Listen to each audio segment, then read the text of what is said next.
a knicht there was, and that a worthy man, that fro the time that he first began to read out, he loved chivalrie, troth and honour, freedom and courtesie. Full worthy was he in his lorde swerre, and thereto had he ridden no man ferre, as well in Christendom as in heathenesse, and ever honoured for his worthinesse. At Alessandre he was when it was won, full oft the time he had the board begun above in alle nations in Prusse. In Leto had he raised and in Russe, no Christian man so oft of his degree. In Gernad at the siege had he bay of Algezire, and ridden in Belmarie. At Liège was he, and at Satalie, when they were won, and in the great sea at many a noble army had he bay. At mortal battles had he been 15, and fochten for our faith at Tramesine, in listes threes, and I slain his foe. This ilke worthy knicht had been also some time with the Lord of Palatie, again another heathen in Turkey, and evermore he had a sovereign praise. And though that he were worthy, he was wise, and of his port as meek as is a maid. He never yet no villainy ne said in all his life, unto no manner wicht. He was a very perfect, gentle knicht. But, for to tellen you of his array, his horse weren good, but he ne was not gay. Of fustian he weared a jippon, all besmottered with his habergeon, for he was lately come from his viage, and wente for to don his pilgrimage. Description of the knight in the Prologue to the Canterbury Tales. After the general introduction, Chaucer spends the next 36 lines to introduce the knight. It is natural that Chaucer chooses the knight as the first person to be described. From the start of the work itself, Chaucer tries to give the work a secular air than a sacred or religious bent. England's patron saint, St. George, is a knight, and knighthood has always commanded respect and admiration from the people. Knights were known for their valor, patriotism, courage, exemplary behavior and codes of conduct, loyalty to the land, enrichment of experience, and above all, a sincere piety.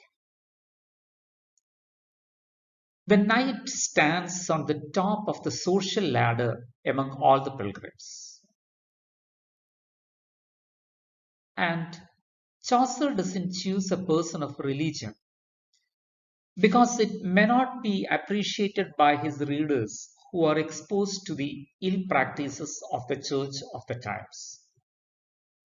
There were many people of religion in the work. There's a monk, the partner, the prioress, and many others. But Chaucer doesn't choose any of them. The knight is a standard of virtues and values against which one can measure all other pilgrims. And a mention of the knight's wide travels and exploits is a matter appreciated by Chaucer's primary readers, the people in England who lived in those days. When England craves for such exposure as it is at the threshold of the Renaissance. It is true that the knight's picture is heavily idealized. If you go through the lines, you will understand that he is presented as a perfect, gentle knight. And the narrator says that there is no wile in him throughout his life.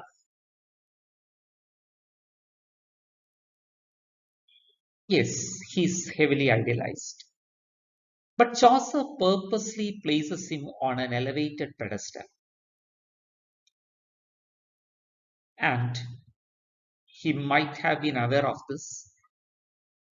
So he balances this with the next person described, that is, the squire, who is the knight's own son, a person presented as someone who has high values and codes of behavior, yet a young man who enjoys life and its brighter shades. Winding up the general introduction, Chaucer has given us a promise. He will describe the pilgrims in a certain manner, who they are, what is their condition, and how they are dressed. This pattern is well fulfilled in the description of the night.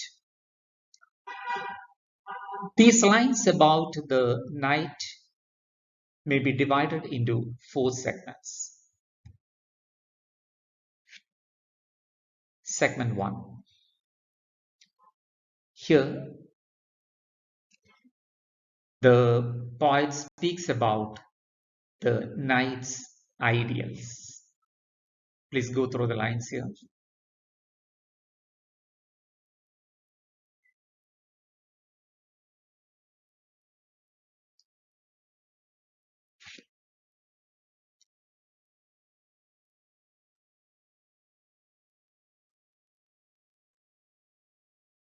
Chaucer describes the knight in superlative terms.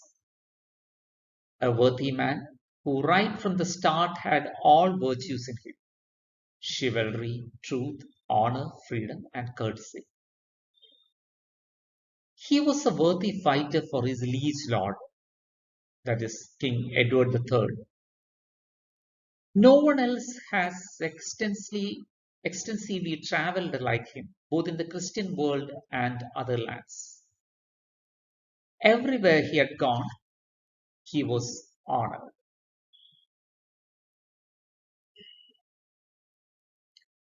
Let us move on to the next segments.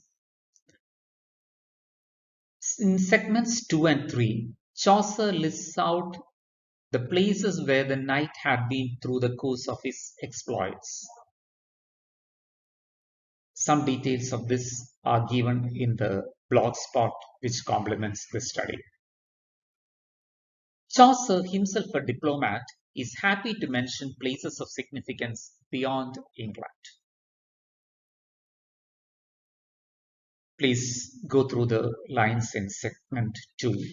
Here, the poet speaks about the knight's military involvement.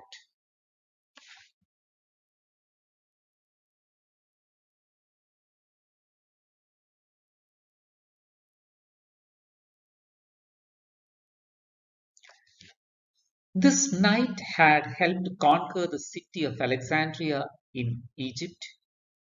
This is an incident that took place in 1365. He had dined with the royalty in Prussia on many occasions, and his position was above the knights of all other nations. He had fought in Lithuania and Russia more times than any other Christian knight. He was involved in the siege of Algeciras in Granada, Spain, and had conquered enemies in Benmaran in North Africa, Lais in Armenia, and Satale in Asia Minor. He was also all over the Mediterranean Sea.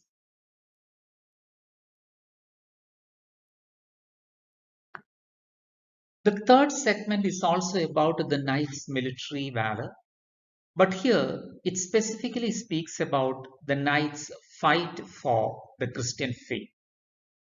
And also, it brings in situations where the knight is exposed to personal danger.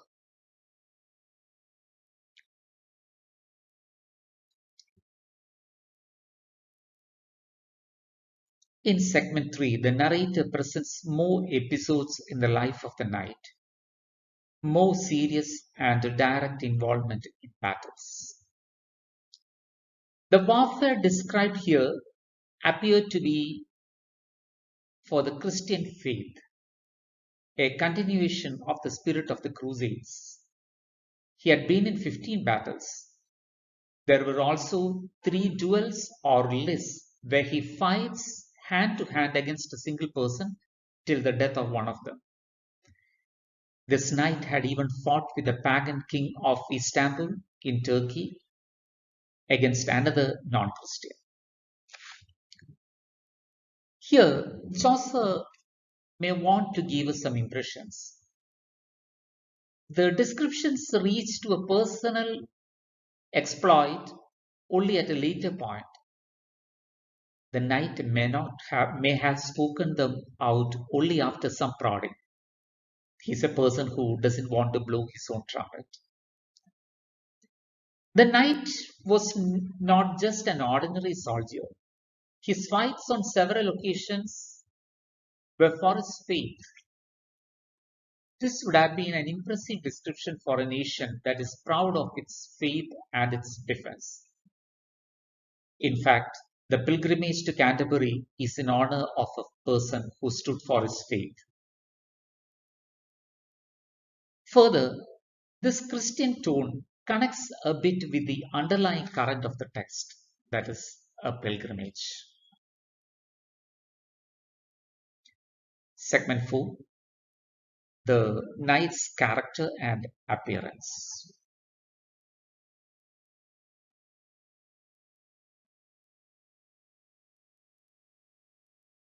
Despite his illustrious career, the knight was wise and humble. He was not given to slander or evil talk throughout his life. Indeed, he was the most perfect knight in every way possible. Now, about his dress and appearance. He rode fine horses, but he didn't wear flashy clothes. He wore a simple cotton shirt that had stains all over it from the armor he had worn in the war he had involved just before coming for the pilgrimage.